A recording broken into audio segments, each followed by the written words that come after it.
TV நேயர்களுக்கு என் அன்பு கலந்த வாழ்த்துதலை தெரிவித்துக் கொள்கிறேன். இந்த நாளிலும் நாம் தியானிக்க எடுத்துக்கொண்ட தலைப்பு தூர்ந்த துறவுகளை தோண்டுதல். தூர்ந்த துறவுகளை தோண்டுதல். இதற்கு ஆதாரமாக எடுத்துக்கொண்ட வேத வசனம் ஆதியாகமம் 26ஆம் அதிகாரம் 17-18 வசனங்கள். அப்பொழுது ஈசாக்கு அவ்விடம் விட்டு புறப்பட்டு கேராரின் பள்ளத்தாக்கிலே கூடாரம் போட்டு அங்கே குடியிருந்து தன் தகப்பனாகிய ஆபிரகாமின் நாட்களில் வெட்டினவைகளும் ஆபிரகாம் மரித்த பின் பெலிஸ்தியர் தூர்த்து போட்டவைகளுமான துறவுகளை மறுபடியும் தோண்டி தன் தகப்பன் அவைகளுக்கு இட்டிருந்த பெயர்களின்படியே அவைகளுக்கு பெயரிட்டான் என்று சொல்லி நம்ம பார்க்கிறோம். ஆபிரகாம் யாருன்னா முற்பிதாக்களின் முதல்வர். அவருடைய ஆயுசு நாட்கள் பார்த்தீங்கன்னா 185 வருடங்கள். அவருடைய 100வது வயதுல தான் அவருக்கு யார் பிறக்கிறார் அப்படின்னா ஈசாக்கு பிறக்கிறாரு. ஈசாக்கு என்பதற்கு என்ன அர்த்தம் அப்படின்னு பார்த்தீங்கன்னா புன்னகை மைந்தன் அப்படின்னு சொல்லி. அப்போ ஈசாக்கு முற்பிதாக்கள்ல 2வது முதல்வராக என்ன செய்றாரு வரார். அப்போ முதல்ல இருக்கிற முதல்வர் யாரு? ஆபிரகாம். 2வது யாரு? ஈசாக்கு. இந்த ஆபிரகாம் பழைய ஏற்பாட்டுக்கும் இந்த ஈசாக்கை புதிய ஏற்பாட்டுக்கும் கம்பேர் பண்ணலாம்.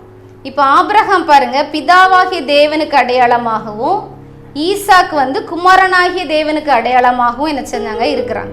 அப்போ இந்த ஈசாக்கு எப்படிப்பட்டவர் அப்படின்னா அற்புதத்தின் மகன். இப்போ பிதாவாகிய தேவன் இருக்கிறாரு, தம்முடைய ஒரே குமாரனாகிய இயேசு கிறிஸ்துவை இந்த உலகத்துக்கு அனுப்புறார். அப்போ இந்த உலகத்துக்கு அனுப்பும் போது அவருக்கு சில காரியங்களை தேவன் கொடுத்ததெல்லாம், பிதாவானவர் கொடுத்த எல்லாவற்றையும் நிறைவேற்றார். அதே போல இந்த ஆபிரகாம் என்ன செய்றாரு அப்படின்னா ஈசாக்க மோரியா மலையில போய் பலியிடு அப்படின்னு சொல்லும்போது கூட்டு போறார். பலியிடுறதுக்கு கூட்டிட்டு போறாரு. பலி செலுத்துறதுக்கு கையெல்லாம் ஓங்கிட்டார். ஆனாலும் என்ன செய்றாரு, அந்த இடத்துல ஆட்டுக்குட்டி என்ன செய்யுது, அவங்களுக்காண்டி பலியாக்கப்படுது. ஈசாக்கு என்ன செய்றாரு, வந்துடுறாரு. அதே போல இயேசு கிறிஸ்து என்ன செய்றாரு, அந்த நாளில் பலிபீடத்துல மோரியா மலையில ஈசாக்க பலியிட பண்ணாங்க. அங்கே பண்ணலாம். ஆனால் தேவன் அதுக்காக ஒரு ஆட்டுக்குட்டி எந்தன்ஸ் பலிட்டாரு. இங்கே தேவன் பிதாவாகிய தேவன் தம்முடைய குமாரனாகிய இயேசு கிறிஸ்துவை சிலுவை மரத்திலே பலியிட ஒரு ஆட்டுக்குட்டியாக ஒப்பு கொடுத்தார். இதான் ஆபிரகாம் பழைய ஏற்பாட்டுக்கும் ஈசாக்க புதிய ஏற்பாட்டுக்கும் கம்பேர் பண்ணியிருக்கு. இப்போ ஈசாக்கு பார்த்தீங்கன்னா அவருடைய தன்னுடைய மகனை 2 பிள்ளைங்க இருக்கிறாங்க, ஏசா யாக்கோபு. தன் வாழ்நாளெல்லாம் தன்னுடைய ஆபிரகாமை போல அவரும் கூடாரம் போட்டு தான் என்ன செய்கிறார், வாழ்கிறாரு. அவர் என்ன செய்கிறார் அப்படியே வயல் விளைகளில் என்ன செய்கிறாரு, விதைக்கிறார். கர்த்தர் அவரை ஆசீர்வதிக்கிறாரு ஈசாக்கு. அதனால அந்த வருஷத்தில் அவர் எப்படிப்பட்ட பலன் அடைந்தாருன்னு பார்த்தீங்கன்னா 100 மடங்கு பலன் என்ன செய்கிறாரு, அடைகிறார். இன்றைக்கு கர்த்தர் அந்த ஈசாக்கின் ஆசீர்வாதத்தை உங்களுக்கு தர வல்லமை உள்ள தேவனாக இருக்கிறார். எல்லாரும் ஒரு அல்லேலியா சொல்லிடுவோமா? அல்லேலியா. இயேசு கிறிஸ்து நமக்கு அதே ஈசாக்கின் ஆசீர்வாதங்களை தந்து நம்மை வழிநடத்தி 100 மடங்கு ஆசீர்வாதத்தை இந்த நாளில் நாம் பெற்றுக்கொள்வதற்கு அவர் நம்மை நோக்கி என்ன செய்கிறாரு, சொல்றார். அப்போ அது மட்டும் இல்லை பாருங்க, சிலவங்களுக்கு 100 மடங்கு ஆசீர்வாதத்தை பார்க்குறோம். உபாகமும் 1:11 வருஷத்துல 1000 மடங்கு ஆசீர்வாதத்தை பார்க்குறோம். மல்கியா 3:10 சில பேரை வானத்தின் பலகணிகளை திறந்து இடங்கொள்ளாமற் போக மட்டும் ஆசீர்வதிக்கிறார். உங்களுக்கு 100 மடங்கு ஆசீர்வாதம் வேணுமா, 1000 மடங்கு ஆசீர்வாதம் வேணுமா, வானத்தின் பலகணிகள் திறக்கப்பட்டு இடங்கொள்ளாமல் போக மட்டும் அப்படிப்பட்ட ஒரு ஆசீர்வாதம் உங்களுக்கு வேணுமா? அது உங்களுடைய கருத்துல தான் இருக்கு. நீங்கள் தேவனுக்கு அர்ப்பணிக்கிற அர்ப்பணிப்புல தான் இருக்கு. ஆனா தேவன் ஒருவரே, பிதாவாகிய தேவன் ஒருவர். அவர் கொடுத்த வாக்குத்தத்தம் ஒன்றுதான். அதை நாம் என்ன செய்யலாம், நமக்கு என்ன செய்ய, நம்ம எடுத்துக்கொள்ளும் போது இப்படிப்பட்ட ஆசீர்வாதங்களை நாம் என்ன செய்ய முடியும், சுதந்திரித்து கொள்ள முடியும். சரி, இப்போ இப்படிப்பட்ட ஆசீர்வாதங்கள்லாம் தேவன் நமக்கு தந்திருக்கிறார். இந்த ஆசீர்வாதங்களெல்லாம் சுதந்திரித்து கொள்ள முடியாதபடி நம்முடைய தலைப்பு என்ன அப்படின்னா தூர்ந்து போய்விட்டது. ஆசீர்வாதங்கள் தூர்ந்து போயிட்டு. அதே போது ஈசாக்குக்கு ஆபிரகாம் என்ன செஞ்சிருக்காரு அப்படின்னா நிறைய பள்ளத்தாக்குகள் அந்த பள்ளத்தாக்குகளில் நிறைய துறவுகள் தோன்றார். வனாந்திர பாதையில் செல்லும்போது துறவுகளை தோண்டி அதில் வரக்கூடிய தண்ணீரை அவங்க என்ன செஞ்ச மொண்டு குடித்து ஆடு மாடுகளுக்கு வயல்வெளிகளுக்குலாம் அவங்க பயன்படுத்துகிறாங்க. அந்த துறவுகள் எல்லாம் என்ன செய்யுது அப்படின்னா அப்படியே அடைந்து போய்விட்டது. அப்போ அந்த அடைந்து போன துறவுகளை ஈசாக்கு என்ன செய்யறாருன்னா தேடி போய் தூர்க்கும் போது அதில் பழையபடி என்ன செய்யுது அப்படின்னா இனிமையான தண்ணீர் என்ன செய்து புறப்பட்டு பொங்கி வருது. அப்போ நம்முடைய ஆசீர்வாதங்கள் தூர்ந்து போயிடும். பாருங்க, ரட்சிப்பின் அபிஷேகம் அக்கினியின் அபிஷேகம், வல்லமையான ஊழியம், வல்லமையான சாட்சியுள்ள வாழ்க்கை வாழ்ந்துட்டு இருக்க நீங்கள் திடீர்னு சோர்ந்து போய் அப்படியே தூர்ந்து போய் இருக்கிறீங்களா? அவங்க அடைப்பட்டு கிடக்குது அவங்க ஆசீர்வாதம். உங்கள் வாழ்க்கையில் எதெல்லாம் இழந்தீங்க அதை தேடி கண்டுபிடிங்க. உங்கள் பெற்றோர் வழிநடத்தி இருக்கலாம், இல்லை உங்களுடைய போதகர் வழிநடத்தி இருக்கலாம், இல்லை ஊழியக்காரங்கள் கைட் பண்ணியிருக்கலாம், தேவனே உங்களுக்கு கற்றுத்தந்திருக்கலாம்.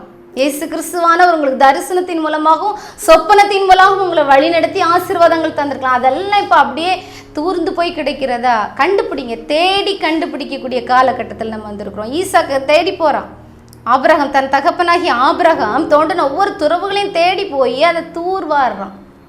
தூர்ந்து போன துறவுகளை தூர்வாரி என்ன செய்கிறான்? எடுக்கிறான்.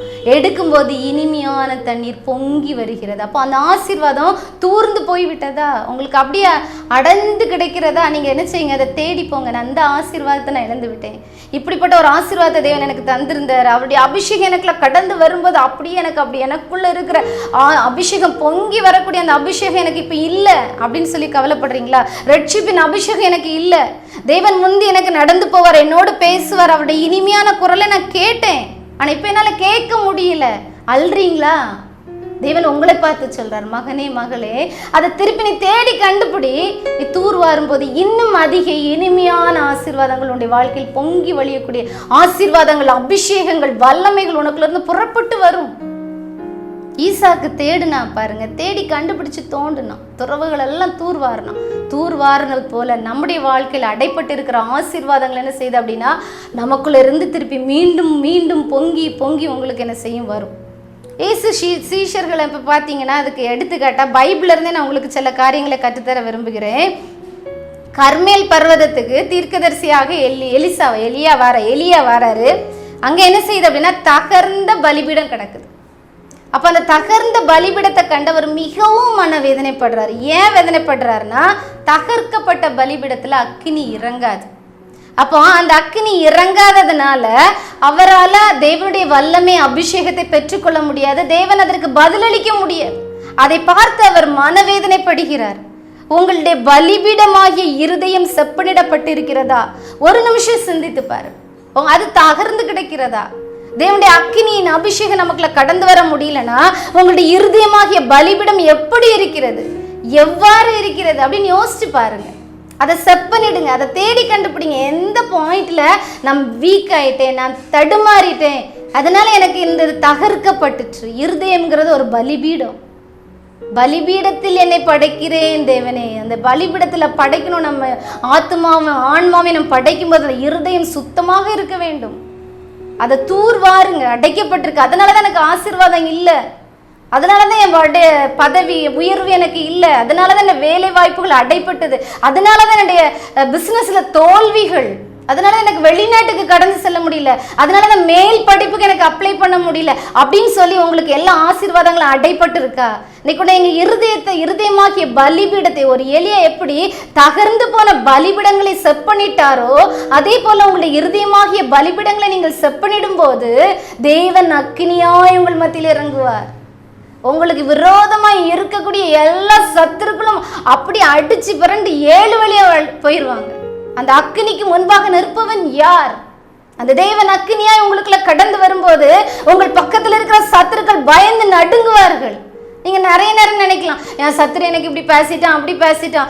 உங்களுக்குள்ளே அந்த அக்கினி இருக்கும்போது ஆவியானவருடைய வல்லமை உங்களுக்குள் கடந்து வந்து அந்த பலிபீடமாக இருதயத்தில் கடந்து வந்து இருக்கும்போது உங்களுக்கு விரோதமாக பேசுகிறவர்கள் என்ன செய்வாங்க அப்படின்னா அந்த இடத்துல அந்த பனிஷ்மெண்ட்டை வாங்கிடுவாங்க. உங்க சத்துருக்கள் எல்லாம் உங்களுக்கு ஃப்ரெண்ட்ஸ் ஆயிடுவாங்க. பயப்படுவாங்க. இவன் கூட தேவன் இருக்கிறாரு, அந்த தேவன் பெரியவர், அவர் வல்லவர். அன்னைக்கு தானியேலை பார்த்து நேபுகாத்நேச்சர் சாட்சி கொடுத்தாரு பாருங்க, இந்த தேவன் தான் ஜீவனுள்ள தேவன், எல்லாரும் இவரை தான் வணங்கணும்னு சொன்னாங்க. அந்த அளவுக்கு அவர் வைராக்கியம் பண்ணாரு. அவருக்குள்ள தேவனுடைய வல்லமை இருந்து அவருடைய பலிபீடம் செப்பனிடப்பட்டிருந்தது. அதே போல நமக்குள் இருக்கிற தேவனுடைய ஆவியானவரை நாம் சாட்சியாக எடுத்து பயன்படுத்த வேண்டுமானால் நம்முடைய இருதயமாகிய பலிபீடம் தூர்வாரப்பட வேண்டும். ஆசீர்வாதங்கள் தடைப்பட்டிருக்கிறத தூர்வாரப்படணும். அடுத்து பார்த்தீங்கன்னா சீஷர்களை பார்க்குறாரு. மீன்பிடி வலைகள் எல்லாம் வச்சிருக்காங்க, அங்கே கிழிஞ்சிருக்கு. இந்த கிழிஞ்ச வலையை வச்சு மீனை பிடிக்க முடியுமா? பிடிக்க முடியாது. பார்க்குறாரு. அவங்கள பார்த்த உடனே அவங்க என்ன செய்கிறாங்க அப்படின்னா இவரை பார்த்த உடனே என்ன செய்கிறாங்க, அவங்க மீன்பிடி வலைகள் எல்லாம் செவ்வாய் பண்ணுறாங்க. செவ்வை பண்ணோன்னு கடவுள் பார்க்க சொல்றாரு, நான் உங்களை மீன் பிடிக்கிறதுக்கு கூடல, மனுஷனை பிடிக்கிறவர்களாக்குவேன். மனுஷனை பிடிக்கிறது சாதாரண காரியம் அல்ல. ஒரு மனுஷனை பிடிக்கணும்னா ரொம்ப கஷ்டம். 3 ஆண்டுகள் என்ன செய்யறாரு அவர்? எப்படி செய்யறாருன்னா ஊழியம் செய்யறாரு. 3 ஆண்டுகளும் ஊழியம் செய்யும் போது அவர் நன்மை செய்கிறவராகவே சுற்றித் இருந்தார். நன்மை செய்கிறதுனா என்ன அப்படின்னா, பரலோக ராஜ்யத்தை அப்படியே கீழே கொண்டு வர்றாரு. எப்படி கொண்டாரு? அங்க வியாதி கிடையாது, அங்க மரணம் கிடையாது, அங்க துக்கம் கிடையாது, அங்க என்ன செய்யறது, ஏழைகளுக்குன்னு சொல்லி தனியா இடம் கிடையாது, ஐஸ்வர்யவானுக்குன்னு தனியா இடம் கிடையாது. அந்த பரலோக ராஜ்யத்தை கீழே கொண்டாரு. மரித்தவனை உயிரோட எழுப்புறாரு, வியாதியஸ்தனை குணமாக்குறாரு, அற்புதங்களை அடையாளங்களையும் செய்கிறாரு. மனுஷனுடைய என்ன செய்யறான்? பாவங்களிலிருந்து விடுதலை கொடுக்கிறாரு. ஏழை போட்ட 2 காசை நினைச்சாரு, ஏற்றுக்கொள்றாரு. பரலோக ராஜ்யத்தை கீழே கொண்டு வந்து இருந்ததுனால அவர் என்ன செய்யறாங்க? நன்மை செய்கிறவராகவே சுற்றி திரிந்தார். அந்த தேவன் கீழே நமக்கு நிறைய காரியங்களை கற்று தந்திருக்கிறார். அந்த காரியங்களை நாம வாழ்க்கையில் நம்ம பிரதிபலிக்கும் போது மனுஷனை நம்ம பிடிக்க முடியும். மீன் பிடிச்சிட்டு இருக்க சீஷர்களை பார்த்து சொல்றாரு, அவங்களுடைய அந்த வலைகளை செப்பனிடும் போது நம்மளுடைய வாழ்க்கையில் இருக்கிற வலை எப்படிப்பட்டதா இருக்கிறது? கிழிந்ததாக இருக்கிறதா? அங்கங்க ஓட்டை இருக்குதா? நம்ம ஓட்டையோட நம்ம என்ன செய்யறோம்? ஊழியம் செய்ய போறோம். அந்த ஓட்டை வழியே பிடிச்ச ஆத்மா வெளியே போயிருது. எனக்கு ஆத்மாவே இல்லைன்னு சொல்லி நம்ம வேதனையோடு தேவனை நோக்கி பார்க்கிறோம். ஏன் அப்படின்னா, நம்ம போட்ட வலையில ஓட்டை இருந்தனால கிடைத்த ஒரு ஆத்மாவும் வழுகி வெளியே போயிடுச்சு. அப்ப நம்ம அதை செப்பனிட வேண்டும். சீஷர்கள் செப்பனிட்டார்கள். அவர்களை மனுஷரை பிடிக்கிறவர்களாக மாற்றினார். இந்த உலகத்துல சீஷருக்கு எந்த விதமான ரெகக்னிஷனும் கிடையாது. இயேசுவை சிலுவையில் அறைந்து கொண்டது போல அவங்கள இரத்த சாட்சிகளாக தான் மரித்தார்கள். ஆனா பரலோகத்துல அவங்களுக்கு ஒரு மேன்மையான வாழ்வு. இந்த உலகத்துல அவங்கள பத்தி இன்னும் பேசுறாங்க. தோமா இங்க வந்தாரு, தாமஸ் மவுண்ட் இருக்கு, இன்னும் அவங்களுடைய பேர் வரலாற்று புத்தகத்துல இருக்குது. அப்ப உங்களுடைய அடிச்சுவடுகளை மக்கள் பின்பற்றணும்னா நீங்க தேவனை நீங்கள் தரித்திருக்க வேண்டும். நீங்கள் உங்களுடைய வலைகளை செப்பனிட வேண்டும். அடுத்து பாத்தீங்கன்னா, ஈசாக்கு துறவுகளை என்ன செய்யறாரு? தோன்றாரு. அதுல நல்ல தண்ணி வருது. தண்ணி உடனே அதை விட்டுடல. அவர் தன்னுடைய தகப்பனாகி ஆபிரகாம் அதற்கு இட்ட பெயர்களை அதற்கு என்ன செய்யறாரு? சூட்டுறாரு. அப்ப இதுக்கு முன்பாக தேவன் நமக்கு கொடுத்த ஆசீர்வாதங்களை கண்டுபிடித்து தேவன் நமக்கு அதுல என்ன கொடுத்தாரோ அதை நம்ம திருப்பி பெயரிட்டு நம்ம அந்த தேவனுக்கு நன்றி செலுத்துறவர்களாக நாம் என்ன செய்ய வேண்டும்? காணப்பட வேண்டும். பாருங்க, இவர் எல்லாத்தையும் தூர்வாரிட்டே வர்றாரு. அப்போ ஆபிரகாம் தோண்டின துறவுகளை அது மூடி போட்டது யாருன்னு பார்த்தீங்கன்னா பெலிஸ்தியர்கள். இந்த பெலிஸ்தியர்கள் தூர்த்து போட்டாங்க. இந்த தூர்த்து போடக்கூடியது என்ன அப்படின்னு பார்த்தா, பெலிஸ்தியர்களை தான் இங்கே சாத்தானுக்கு நம்ம ஒப்பிட்டு எடுக்கிறோம். அவங்க என்ன செய்கிறாங்க? நம்மளோட ஆசீர்வாதங்கள்லாம் தூர்த்து போட்டுருந்தாங்க. குடும்பத்தில் உள்ள சந்தோஷம், சமாதானம் எல்லாவற்றையும் அவங்க என்ன செஞ்சிருந்தாங்க? தூர்த்து போட்டுறாங்க. ரட்சிப்பின் மகிழ்ச்சியை சாத்தான் தூர்த்து போட்டுறான். இந்த பெலிஸ்தியர் தான் இப்போ பாலஸ்தீன, இப்போ இஸ்ரவேலுக்கும் இந்த பாலஸ்தீன நாட்டுக்கடையில் பிரச்சனை, போராட்டம் நடந்துகிட்டே இருக்கு. பயங்கரமான யுத்தங்கள், நிறைய பேர் மறிச்சு போகிறாங்க. ஏன்னா அது பிசாசின் ஆவி பிடித்தவர்கள் அந்த தேவனோட கூட என்ன செய்கிறாங்க? போரிட்டு கொண்டு இருக்காங்க. அவங்கள்ட்ட சந்தோஷம், சமாதானத்தை எல்லாத்தையும் இழந்து அந்த தூர் வாரப்படக்கூடிய சிச்சுவேஷன் நம்ம நினைச்சிரும் இருக்கிறோம். இப்போ அந்த தீய மனுஷர்கள் உங்களை என்ன செய்கிறாங்க அப்படின்னா, எப்படிப்பட்ட காரியத்தில் எழுப்பாங்கன்னா, சும்மா தான் இருந்திருப்பீங்க. உங்களுக்கு ஆசீர்வாதம் கையில் கிடைக்க நேரத்தில் உங்கள் வீட்டில் வீணாக கோர்ட்டு கேஸ், போலீஸ் ஸ்டேஷன் அப்படின்னு இழுத்துக்கொண்டு உங்கள் மன அமைதியை கெடுத்துருவாங்க. நான் இது நாள் வரைக்கும் நான் போலீஸ் ஸ்டேஷன் மிதிச்சதே இல்லையே. நம்ம அழுவோம், உட்காந்து கதறி அழுவோம். எனக்கு எதுக்கு இந்த கோர்ட்டு கேஸ்? ஏன்னா நமக்கு கொடுக்கப்பட்ட அந்த நீரூற்று இப்ப தூர்க்கப்பட்டு போய்விட்டது. அதை தோண்டுங்க, திருப்பி தோண்டி எடுக்க. எப்படி தாவீது ராஜா கோலியாத்தை பார்த்து எல்லாரும் பயந்தாங்க. ஆனா அபிஷேகப்பட்ட தாவீது என்ன செய்தாருன்னா அந்த கோலியாத்தை வெட்டி வீழ்த்தினார். நீ தாவீதை பத்தி நீங்க நல்லா யோசிச்சு பார்த்தீங்கன்னா, தாவீது ஒரே கூழாங்கல்லால என்ன செஞ்சிட்டாரு? கோலியாத்தை விழ வச்சுட்டாரு.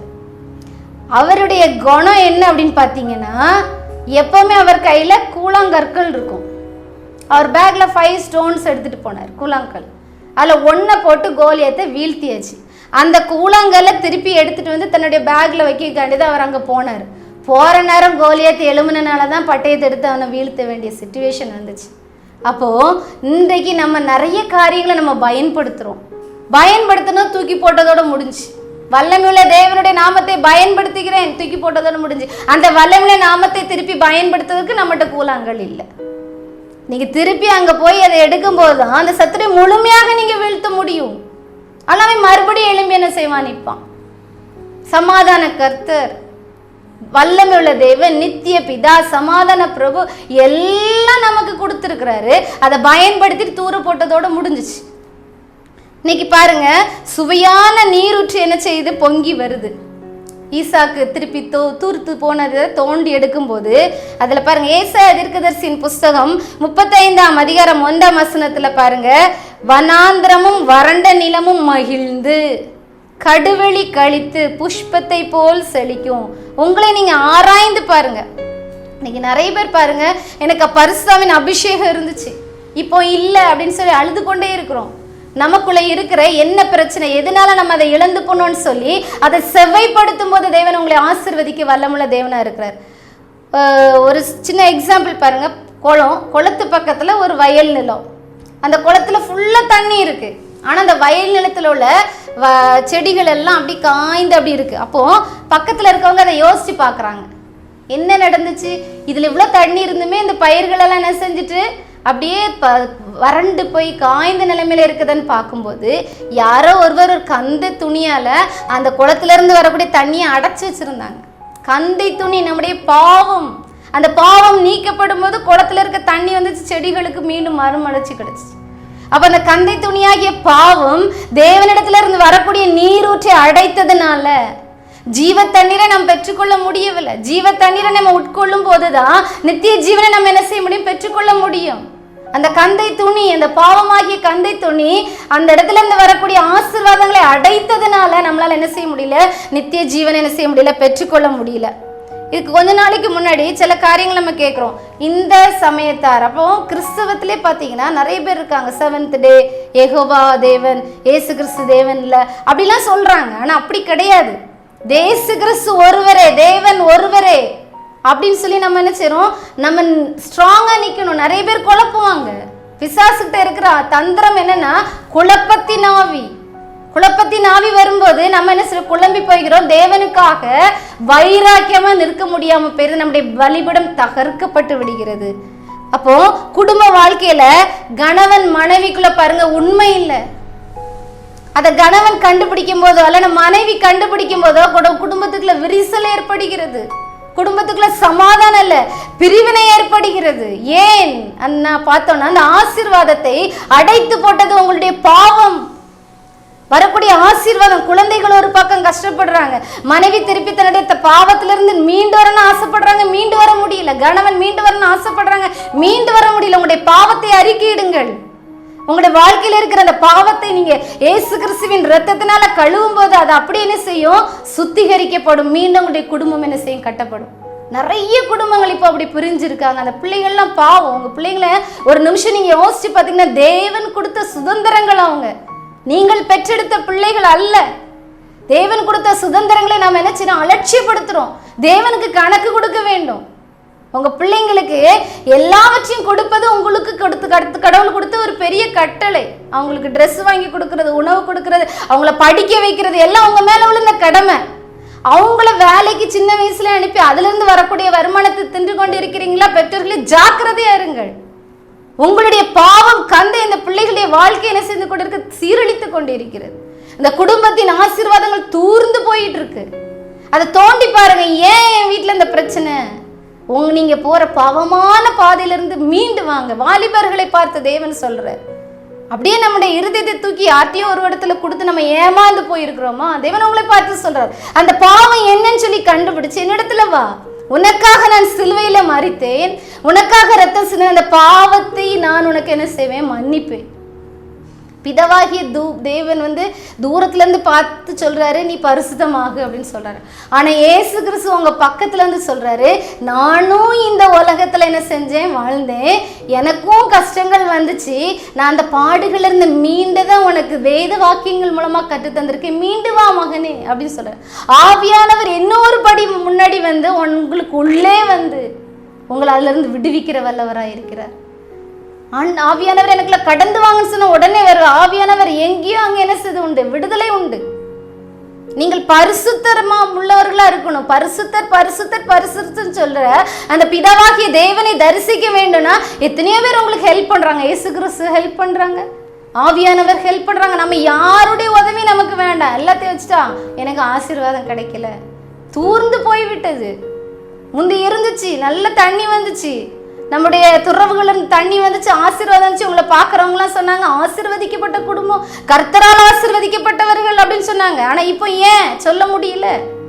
உங்களுடைய பாடுகள் உபத்திரவங்களை பார்த்து அவங்கள பார்த்து சிரிக்கிறதுக்கு காரணம் என்ன?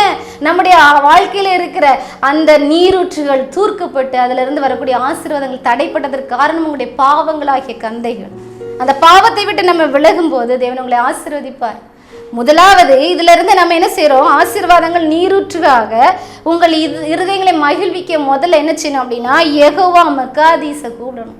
இவர் யாருன்னு பாத்தீங்கன்னா லேவியராகமம் 20ஆம் அதிகாரம் 7ஆம் வசனத்துல பாருங்க, ஆதலால் நீங்கள் உங்களை பரிசுத்தப்படுத்தி பரிசுத்தராயிருங்கள், நான் உங்கள் தேவனாகிய கர்த்தர் அப்படின்னு சொல்ற. யெகோவா மக்காதீஸ் அப்படின்னா என்னன்னா அசுத்தங்களை களைந்து பரிசுத்தத்தை நமக்குள்ள கொண்டு வரக்கூடியவர். 1 பேதுரு 1ஆம் அதிகாரம் 16ஆம் வசனத்துல பாருங்க, உங்களை பரிசுத்தமாக்கிற கர்த்தரிடம் வந்து விடுங்கள், நான் பரிசுத்தர் ஆகியால் நீங்களும் பரிசுத்தராயிருங்கள். இப்போ நம்ம தேவன் பரிசுத்தராக இருக்கிறாரு, நம்ம அசுத்தமா இருந்தா எப்படி அந்த குரூப்புக்குள்ள போய் நம்ம நிக்க முடியும்? நிக்கவே முடியாது. அப்போ அவர் பரிசுத்தரா இருக்கிறனால நாம எப்படிதான் இருக்கணும்? பரிசுத்தரா அந்த பரலோக குடும்பத்துக்குள்ள நம்ம போகணும்னா நம்மளும் எப்படி இருக்கணும்? பரிசுத்தம் உள்ளவர்களா இருக்கணும். அந்த யெகோவா மக்காதீஸ் அவர் தம்முடைய சொந்த ரத்தத்தினாலே உங்களை பாவங்களை கழுவி உங்களை பரிசுத்தமாக்க வல்லமையுள்ள தேவனா இருக்கிறார். அவரை நோக்கி யெகோவா மக்காதீஸ் எங்களை பரிசுத்தமாக்குங்க அப்படின்னு சொல்லி இன்னைக்கு கூப்பிடுங்க. அப்படி கூப்பிடும்போது அவர் உங்களுக்குள்ள வருவாரு. உங்களுக்குள்ள என்ன செய்யும்? பரிசுத்தம் விளங்கும். உங்களுடைய பார்க்கிறவர்கள் உங்களுக்குள்ள இருக்கிற பரிசுத்தரை பார்ப்பாங்க. அவங்க உங்களை பார்க்கிறவங்க உங்களை பரிசுத்தரை சாட்சி கொடுப்பாங்க. உங்களை பார்க்குறவங்க முகம் பிரகாசமா இருக்கிறத கண்டு அவங்களுக்குள்ள இருக்க சந்தோஷம், கடந்து போன துக்கங்கள் எல்லாம், அவங்களுக்குள்ள இருக்கிற சமாதானம் எல்லாம் மீண்டும் திருப்பி அவங்களுக்கு கிடைக்கும். உங்ககிட்ட பேச வருவாங்க. உங்களுக்கு சத்துருக்களா இருந்தவங்களும் அவங்க நோக்கி வரணும்னா பரிசுத்தராகிய யெகோவா மக்காதீஸை நோக்கி கூப்பிட்டு என்னை பரிசுத்தப்படுத்துங்கன்னு சொல்லி கூப்பிடுங்க. இந்த நாளில் தேவன் உங்களை பரிசுத்தப்படுத்த வல்லமுள்ள தேவனா இருக்கிறார். அடுத்து பார்த்தீங்கன்னா யெகோவா ஷாலோம் அப்படின்னா என்ன பாருங்க, நியாயாதிபதிகள் 6ஆம் அதிகாரம் 23, 24 வசனங்கள்ல, அதற்கு கர்த்தர் உனக்கு சமாதானம் பயப்படாதே, நீ சாவதில்லை என்று சொன்னார். அங்கே கிதியோன் கர்த்தருக்கு ஒரு பலிபீடத்தை கட்டி அதற்கு யெகோவா ஷாலோம் என்று பெயரிட்டார். இப்போ பெலிஸ்திய ஆவிகள் குடும்பத்துக்குள்ள குடும்பத்தில் இருக்க கணவன் மனைவி கடையில ஐக்கியத்தை என்ன செய்கிறது? சீர்குலைத்து விடுகிறது. அப்போ அங்க என்ன செய்யுது அப்படின்னா அவன் மெயினா விதைக்கிற ஒரு காரியம் என்னன்னு பார்த்தீங்கன்னா கசப்பு, வைராக்கியம். ஃபர்ஸ்ட் அன்பை என்ன செய்யறான்? எடுத்து விடுறான். கடவுள் சொல்றாரு, நீங்க புருஷர்கள் மனைவிட்ட அன்பா இருங்க, மனைவில பார்த்து புருஷருக்கு கீழ்ப்படிந்துருங்கன்னு சொல்றாங்க. கீழ்ப்படிதல் எப்போ வரும்? அவங்க மேல ஒரு அன்பு இருந்தால் தான் கீழ்ப்படிதல் வரும். அப்போ இதை ஃபர்ஸ்ட் நம்ம அந்த வார்த்தையை நம்ம கை கொள்ளாதபடி அன்புக்கு பதிலாக கசப்பை விதைச்சிருந்தோம். கசப்பு வந்தோன்னா நமக்குள்ள என்ன வந்துடுது அப்படின்னா வைராக்கியம். ஏன்னா நான் மட்டும் அவளோட தாழ்ந்தவளோ இல்லை அவர் மட்டும் என்னோட தாழ்ந்தவளோ, இந்த வைராக்கியம் வந்தனால குடும்பத்தில் ஐக்கியம் இல்லை. இது என்ன அப்படின்னா பெலிஸ்தியரின் ஆவி, பிசாசின் ஆவி. இந்த ஆவி உங்களுக்குள்ள வரும்போது நீங்க என்ன செய்ய மாட்டீங்க? விட்டு கொடுக்க மாட்டீங்க. விட்டு கொடுப்பவர் கெட்டு போவதில்லை, கெட்டு போவார் விட்டு கொடுப்பதில்லை, இதெல்லாம் நம்ம சொல்றோம் அழகா பழமொழிகளை. ஆனா நமக்குன்னு ஒரு பிரச்சனை வரும்போது விட்டு கொடுக்கறதுக்கு மனசே இல்லை. அப்ப நமக்கு விட்டு கொடுக்க மனசு இல்லைன்னா நமக்குள்ள என்ன இருக்கு? வைராக்கியம் என்கிற பெலிஸ்தியரின் ஆவி நமக்குள்ள இருக்கு. அதனாலதான் குடும்பத்துல சண்டை, அதனாலதான் போராட்டம், ஈகோ ப்ராப்ளம், பிரஸ்டீஜ் ப்ராப்ளம். இதெல்லாம் நமக்கு தேவையில்லை. தேவனுடைய பிள்ளைகளுக்கு எதுவுமே தேவையில்லை. அவர் பிரஸ்டீஜ் பார்த்திருந்தாரு, அவர் ஈகோ பார்த்திருந்தாருன்னா பிதாவாகிய தேவனுக்கு குமாரனாகிய இயேசு கிறிஸ்து உங்களுக்காக சாபமாக சிலுவையில் தொங்கியிருக்க மாட்டாரே. அவர் உங்களுக்காக சிலுவையில் மரித்து, அவர் பாவம் இல்லாத மனுஷன், அவர் பாவத்தை பாராத சுத்த கண்ணனா இருந்தாரே. உங்களுடைய பாவத்திற்காக எதற்காக மரிக்க வேண்டும்? நீங்க சந்தோஷமா இருக்கணும், என் பிள்ளைங்க சந்தோஷமா இருக்கணும் அப்படின்னு சொல்லி பிதாவானவர் விரும்பினாரே. அவருடைய பிதாவானவருடைய சித்தத்தை நிறைவேற்றுவதற்காக தன்னுடைய ஆசைகள் எல்லாவற்றையும் துறந்தாரே. இன்றைக்கு நீங்க அவருடைய சீஷராக அவருடைய பிள்ளைகளா இருக்கணும்னா அவர் என்ன செய்தார் அதே மாதிரி நாமளும் விட்டு கொடுக்கணும்ல. விட்டு கொடுக்காம நான் இயேசுவின் பிள்ளை, நான் இயேசப்பாவுடைய பிள்ளை, நான் இயேசுவின் சீடன்னு சொன்னா இந்த உலகமே உங்களை என்ன செய்யாது? ஏற்றுக்கொள்ளாது. ஒரு சின்ன காரியத்துல நீங்க விட்டு கொடுக்கல அப்படின்னா நீங்க ஏசப்பாவுடைய பிள்ளைன்னு சொல்றதுக்கு உங்களுக்கு எந்த அதிகாரமும் இல்லை. அவர் உங்களை தகப்பன் அப்பான்னு சொல்லி கூப்பிடுறதுக்கு அதிகாரம் கொடுத்திருக்காரு. நீங்க மகனாகவோ மகளாகவோ இருப்பதற்கு உங்களுக்கு அதிகாரமே இல்லை. உங்களுக்கு அந்த அதுக்கு தகுதி இல்லை. தகுதியை நம்ம இழந்து போய்கிறோம். கிருபையா நமக்கு அந்த தகுதியை தந்திருக்கிறாரு. தகுதியற்ற நமக்கு தந்த கிருபையை அப்படியே நம்ம தள்ளி உதாசனப்படுத்துகிறோம். விட்டு கொடுக்க குடும்பத்துக்குள்ள மனசு இல்லையா, கசப்பு இருக்கா, நீங்க தேவனுடைய பிள்ளைகள் அல்ல. அப்படிப்பட்ட நேரம் நீங்க யாரை நோக்கி கூப்பிடணும்? யெகோவா ஷாலோமை நோக்கி கூப்பிடும் போது நான் சம்பாத்தியம் பண்றேன். இப்போ நிறைய ஐடி ஃபீல்டில் இருக்கிற வாலிப பிள்ளைங்களை பார்த்தீங்கன்னா, இளம் தாய்மார்களை பார்த்தீங்கன்னா, தகப்பன்மார்களை பார்த்தீங்கன்னா, நான் அவளோட நிறைய சம்பளம் வாங்குறேன். விட்டுலாம் கொடுக்க முடியாது, எனக்கு தனியாக வாழ முடியும், என் குழந்தை என்னை தனியாக கூட்டிகிட்டு போகிறேன். இப்படி ஒரு ப்ரெஸ்டீஜ் ப்ராப்ளம். ஏன் அப்படின்னா உங்களுக்குள்ள பெலிஸ்தீனின் கசப்பான ஆவியை விதைத்து விட்டான். அதை விட்டு வெளியே வாங்க. வரும்போது யெகோவா ஷாலோம்ங்கிற சமாதானத்தை தேவன் உங்க நடுவில் வந்து உங்களுக்கு சமாதானத்தை கட்டளையிட வல்லவராய் இருக்கிறார். யெகோவா ஷாலோம் ஒரு நிமிஷம் கண்ணை மூடி கூப்பிடுங்க. யெகோவா ஷாலோம் என்னிடத்துல கடந்து வாங்க, எங்க குடும்பத்துக்குள்ள சமாதானத்தை தாங்க. உங்களுக்குள்ள மகிழ்ச்சி, குடும்பத்துல இருக்கிற மகிழ்ச்சி நீங்களே பார்த்து ஆச்சரியப்படுவீங்க. ஒரு சிறிய காரியத்துல விட்டு கொடுக்காம எத்தனை குடும்பங்கள் பிளவுபட்டு போய் நிற்கிறது. இப்போ பாருங்க, ஒரு சின்ன எக்ஸாம்பிள் சொல்றேன். சீஷர்கள் வந்து அந்த காலத்துல இயேசுவை சிலுவையில் அறைஞ்சு அடக்கம் பண்ணியாச்சு. அவங்க கல்லறைக்கு போறாங்க, தேடுறாங்க, இயேசுடைய உடம்பை தேடுறாங்க. அங்க இல்லை.